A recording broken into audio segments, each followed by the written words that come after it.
Hello, Eric. Welcome. But I decided last night I was going through my casino library, which is something that I do quite often. And I was thinking about casino bedtime stories.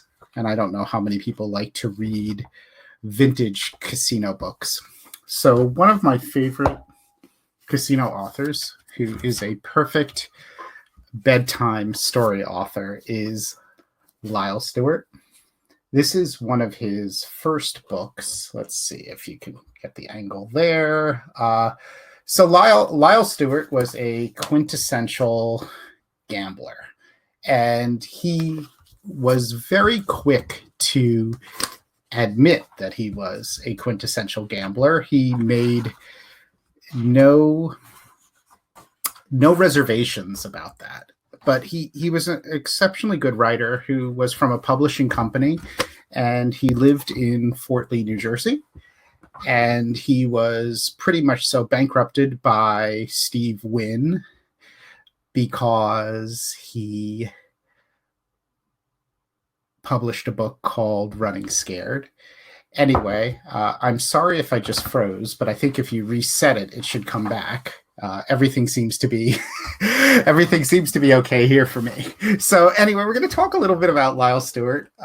We're going to read a little bit from his book, and one of the things that I love about this book is it's a true gambler's narrative, and I don't think you get that many of them. And what's so interesting about this is that you're dealing with somebody who's talking about gambling in the 1970s before Atlantic City was open. So you could pretty much only gamble in Nevada and the Caribbean. And I'm going to pull out a section from that I was reading last night, which I thought was really, really good. And I'll start with this. He has a chapter called The Psychology of Success. And there's some pretty good stuff going on in this book if you like that kind of thing.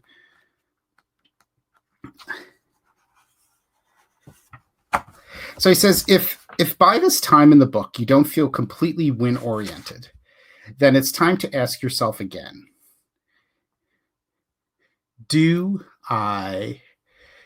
someone was asking, okay, in the comments, I'm on Chrome. Should I go on Safari instead? Chrome should be the best. Thanks a lot, Scott, for tuning in, and Lena and Miss Lieberman, who has frozen, and as well as Eric. So let me get back to this, because this is supposed to be bedtime stories. If the answer isn't a clear affirmative, read this slowly and carefully. What makes a compulsive gambler? Emotional immaturity, says a California psychologist. Like the chronic alcoholic, the compulsive gambler is rebellious, self-centered, and ultimately self-destructive. His antisocial attitudes create feelings of guilt. His sense of guilt can be allayed only by punishment. Thus, the compulsive gambler secretly wishes to lose. But that's not what we are. We're people who understand limits and understand gambling. So I'm going to say, let's see. This wasn't exactly the chapter that I wanted. It's been a very long evening. Let's see where we are. That was sort of a fail. But I wanted to find, that was a little bit of a depressing chapter. And I was reading Lyle talks a lot about his whole philosophy of gambling and winning and his psychology about it. And I think that's a really big thing for anybody who gambles, is understanding the psychology of gambling. This is the chapter that I liked. This was really, really good.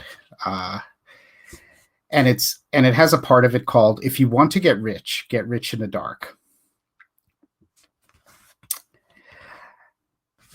And where are we? Let's see. Here it is. And this was interesting because I've had this subject come up quite often before. Go to Las Vegas alone. No wife, no girlfriend, no companions. You aren't there for fun and games. You're on a serious mission. It requires all of your concentration. If you have company, your movements are restricted. You will be spending time in dining rooms and showrooms. You will be talking to your friend at the tables and thus dissipating your energy and concentration, or eyeing your watch to see when you meet again. Don't. And don't tell me about the time you were with a party of 8 people and won a lot of money. It's possible. In games of chance, anything is possible. They tell a story of someone who came to town a few weeks ago and starting with $80 at the dice table, built a stake of a few $100,000 at one place, a couple of $100,000 at another, and so forth. Today is reported to have a cool $1 million on deposit at Dunes. Contrast this with the millions upon millions who have lost their bankrolls at dice tables. Sure, 1 in millions will make that huge killing. But on balance, you want to win on every visit. You must be totally free to move from table to table and casino to casino, and on impulse to head for the airport, to take a plane, any plane, to anywhere that will take you away from the action. If you want fun and games, read no further. This book won't be of any help to you. It is written for those few who are determined to win and who understand that they must put aside childish pleasures as part of the admission fee to the winner's circle. Charlie Candle died a few years ago. The funeral service took place in New York, and the large room was packed with a mixture of casino owners, managers, and players, many of whom had flown across country for the 10-minute ritual. He's dead, but the wisdom of his words live on. If you want to get rich in the dark, to which I add, and do it alone. So he talks a lot about fatigue level and gambling and just understanding, just understanding, what you're doing and what your purposes of being in a casino. But one of the things that I always liked about Lyle Stuart is he never, he doesn't believe in systems. He absolutely believes in the house edge. What you can argue a little bit about that Lyle's always talked about is dealing with streaks. He's very much a person who believes in streaks, and that's always so interesting. He says that Nick the Greek also used to say the only difference between a winner and a loser is character. In this book, we call it self-discipline. Hi, Linda. Thanks for also joining us tonight. I have to look here because there is an interesting chapter. I just find these books absolutely fascinating, especially because you're looking at a time which was so different in Las Vegas, where the house edge was different, the betting limits were different, odds at dice were all pretty much so 2 times odds. He talks quite a bit about odds at dice, and he also talks about feelings, and it's sort of a interesting thing, and you get into the whole, like, why do you gamble? Why do you do this? Because it can absolutely be torture. The house edge in most cases is going to grind you down, that it's not a winning proposition, yet you do it anyway. And he also talks about things that you no longer can do, like call bets at dice, where you used to be able to walk up to a table and call your wager, which is something that you can't do any longer. So this is one of my favorite parts of the book, when he talks about this, and I look at all of this sort of realistically, but I love gambler narratives and gambler stories, and I have many of my own gambler stories, and those stories are not particularly logical, and they all often weren't always the best decisions, but they still make for really good stories and really good moments. So he says, on the one hand, occasionally you'll watch someone pick up the dice and you'll have a strong positive feeling. And I love it when gamblers talk about strong positive feelings, because I don't think it really means anything, but it's such an interesting thing that people talk about, especially gamblers. It's worth taking a larger than usual chance. Play hunches. There's nothing wrong with it. You'll be right often and wrong often. You see, he's totally a realist. I have played some far out hunches when I held the dice. For example, I will occasionally call a proposition bet that isn't on the table, a hopping bet. I call a number in exactly the way I believe it'll fall. Thus, I don't say 6, but rather 4 and 2 on the hop. It's a one-roll wager, and I lose if any other number comes up, even if 6 comes up any other way. Some years ago, when Life published a rather silly article about me, they had 2 paragraphs about my gambling, which read, "Back at the crap table, the dice came to Stuart, and something eerie happened. He began to glow. Call it hallucination, a trick played by the casino lights. I saw it, and so did the man standing next to me. Stuart suddenly began to glow like a filament charged with current. He was going to have a streak. The pit boss appeared quickly from nowhere. A Lyle Stuart streak, he told me later, is one of the spectacles of gambling. In 5 minutes, counting side bets, he could take the house for $100,000. And remember, this is the 1970s. Stuart can't explain how it happens. All he knows is that for 4 or 5 minutes, he knows exactly what the dice or cards are going to do. Of course, we know this really can't be true, but it's makes for a fabulous story. He stared at the dice now, bright red against the dark green table, patted them, smacked them, fussed with them as a mother fusses with a baby.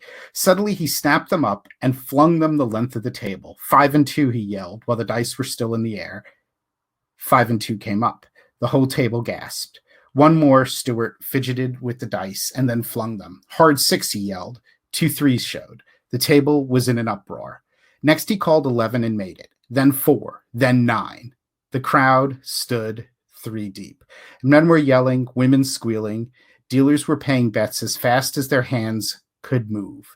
In 5 minutes, he won back $31,000. As with most of the rest of the article, he goes on to say, it was applesauce, but it brings up the subject of precognition and ESP. Do I believe in any god or gods or supernatural destiny? No, I'm an atheist from way back. If you believe there are some gods or gods watching over you, more power to you in your imagination. From Thomas Edison to Albert Einstein, the most knowledgeable scientists of our time and those who best understand how the universe works, discarded the idea of a personal deity. So you believe this giant IBM machine in the sky is going to look down on you among its 3 billion subjects and care whether you make a 6 or 7? Good for you. So I think it's sort of interesting because he draws you into these interesting narratives, but yet he sort of dispels the truth behind them. And I've always appreciated that about Lyle. It's always very, very real. And going with the trend, which is a big Baccarat thing. So a big thing about Baccarat is he talks about Tommy Renzoni. This is one of the first books ever written about Baccarat.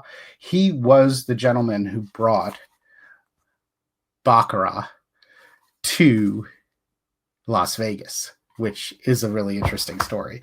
So before we do that, I'm going to try something else now that I've been meaning to try for a while because we're testing out all of these webcast kind of things. I'm going to play for you one of my favorite casino videos, and I would love to hear some feedback on it if you think it's realistic, if you like it, if you think it's stupid.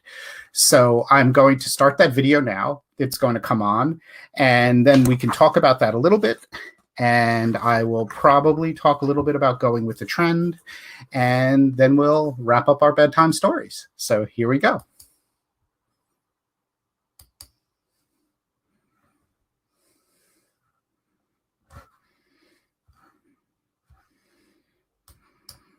Okay, I'm trying to see if I can do this properly. Yeah, I think so. Okay, here we go. What do you got? Come on. Show me a little love. What do you think? Fuck! I have another marker. Please, please.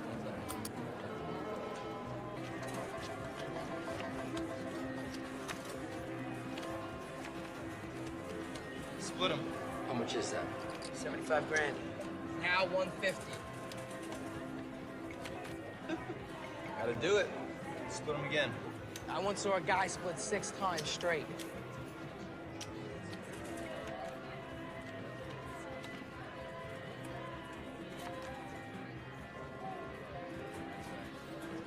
No choice. Double down. Vinny, it's 300 grand. We're gonna win it all back in this hand. Yeah, or my kids are going to community college. I'll take this hand myself if you want.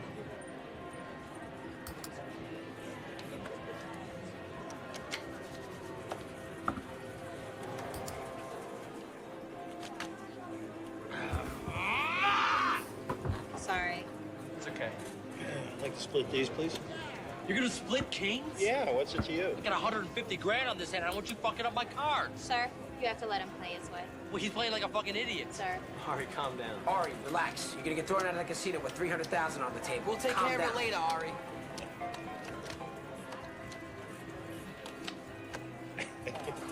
Looks like I knew what I was doing, No, huh? it looks like you took her break card. Dealer has 11. It looks like she would have had 21. I think an apology is in order. Oh. Somebody shoot me, put me out of my fucking misery. If only it weren't a crime. Ari, remain positive. Summon the cards you desire. Get a higher power from above. Come on. Can't hurt to try. Please, God, give us another 10. Am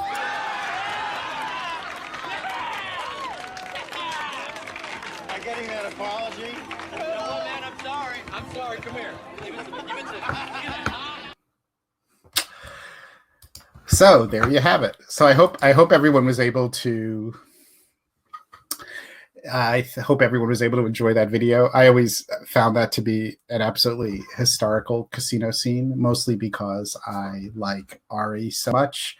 I would be curious if anybody else likes that scene. I'm also sort of curious if the video looked okay, because this is the first time that I've tried one of these video injections, and it's something that I would like to do in the future with regard to analyzing different casino scenes. I thought this scene was particularly interesting because they were on the main casino floor at Hard Rock Las Vegas, and what was sort of interesting was their betting limits and what was going on at the table, also the splitting the tens. So I thought that was neat. So what does anyone else think out there? Do you think this is a realistic scene? Do you think this is something that would happen in Las Vegas that you would be able to witness on the main casino floor? Or do you think it would be somewhere squirreled away back in the high limit room? And what else do you think was sort of unrealistic about this? I mean, I think the splitting tens was fantastic. That's one of the main reasons why I dislike blackjack so much, even though blackjack is such a good game. I'm very much a fan of games in which you know how much your wager is and the wager doesn't modify. So similar to this kind of situation, I'm very much a progressive gambler. I like streaks, not anything to do with math. It's just something I really enjoy. So I enjoy chipping up my bet. I like going from a 25 to 100 to 150, or from 100 to 200 to 300, or using sort of a regression. So going from like 200 to 100 to 200. And my problem with progressions is that on a game like Baccarat, it's fine because you can keep chipping up your bet, and say you get your bet up to $800 or $1,000 bet. It's just an $800 bet or just $1,000 bet. But in blackjack, you have a problem, because what happens if you've had a pretty good streak and you chip up your bet to $800, and now you get into a split double down kind of situation? that's just, you have no choice. You sort of have to do that because splits and double downs are what you really want in blackjack. So that could really sort of destroy you if you're a progressive bettor who likes to chip up your bets and you run into that kind of scenario, because even though the math is in your favor, you've got a heck of a lot of money out on the table. So that's one of the main reasons why I don't like blackjack. Is anybody else out there have any feelings about that? Because I know a lot of people are really big blackjack players and really enjoy blackjack quite a bit. I do not, but I appreciate the game. This is a great, this is all about the improbable. This is like a different, this is like a different kind of scenario where you're talking about like what the improbable things that will never happen. And also he has a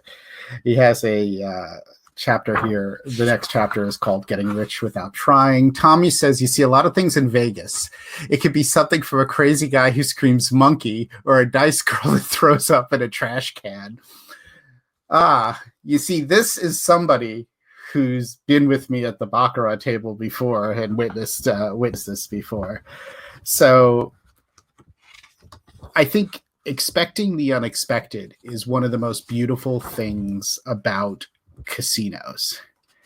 And I think any time that you assume that something is going to happen, that it might not happen.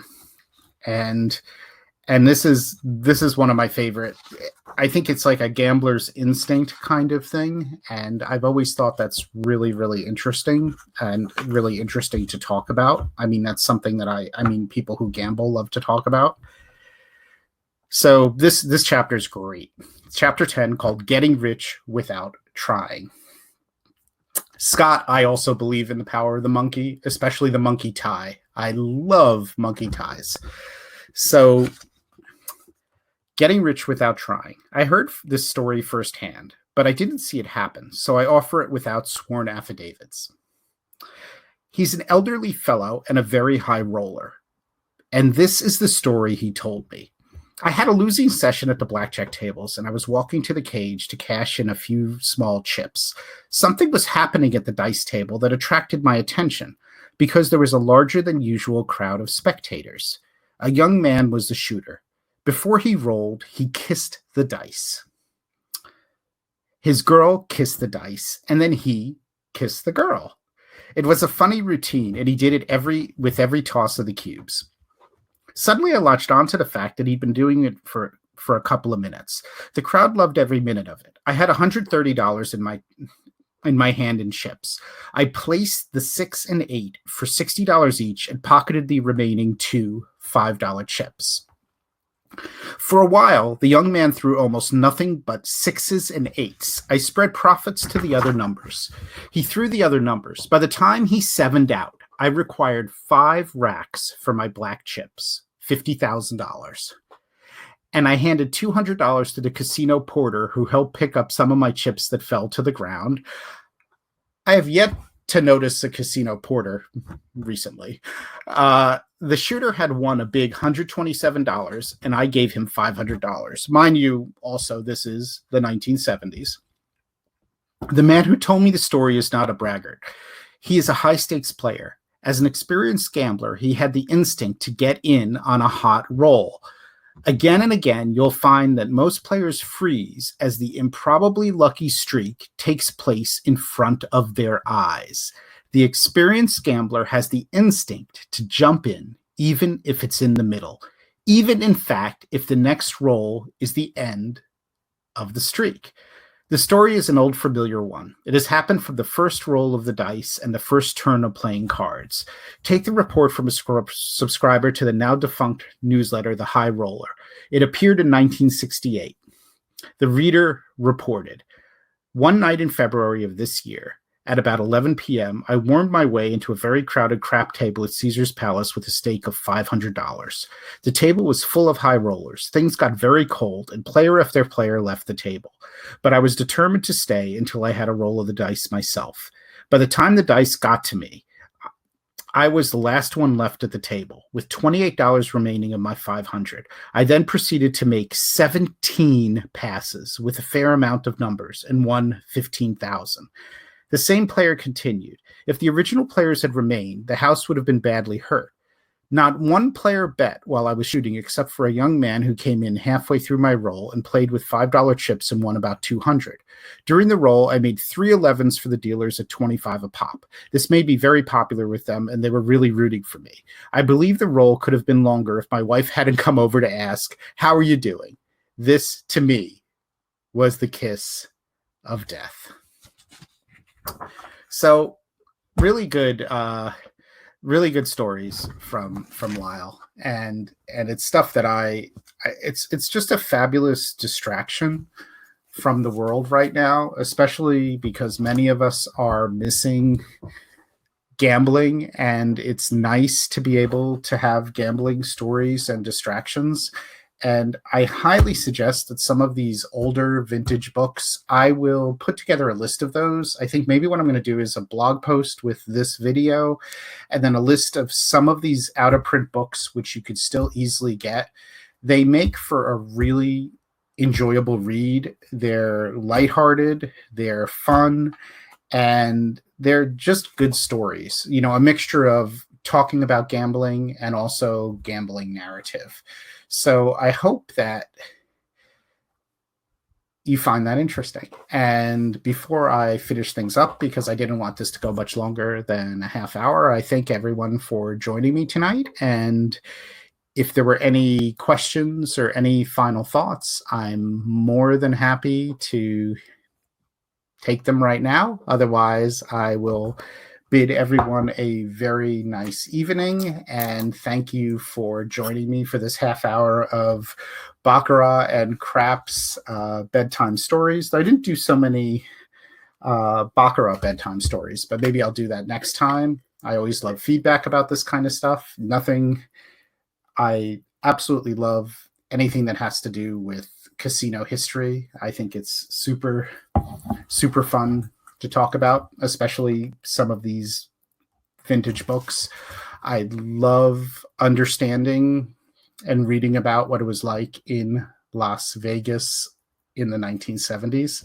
So thanks again, everyone, and wishing you wonderful gambling fantasies and wonderful gambling luck. If you're playing online, I wish you current luck. If not, I wish you amazing luck when you get back to the casinos, and hopefully that will be on the sooner side.